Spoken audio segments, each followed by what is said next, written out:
सांग मैंने मुझे गोटे प्रश्न पचारि आपण मैंने समस्ते से प्रश्नर उत्तर ही देवे है कि कहीं मो एज को चाहिए मु तो से प्रश्नर उत्तर पाइलिनी मो जीवन में घटुची कि मुझे पाइलिनी किंतु आपण मैंने मत टिके भी हेल्प करेंगे से प्रश्नर उत्तरटा देवे। गोटे झील ता जन्मरू 22 वर्ष 23 वर्ष 24 वर्ष 25 वर्ष 30 वर्ष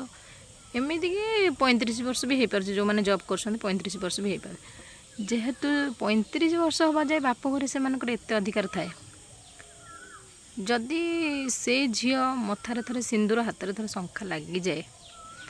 तार जो गोटे परिचय तैयारी हो जाए शाशु घर बोली तापर ता बाप घर कौन तार सब अधिकार चली जाए। ये प्रश्नर उत्तरटा मुझे बुझीपारुनी जे बाहागर पूर्वर तो झील को एत सम्मान एत भल पाइबा एत स्नेह श्रद्धा तो बाहागर पर कौन पाए ना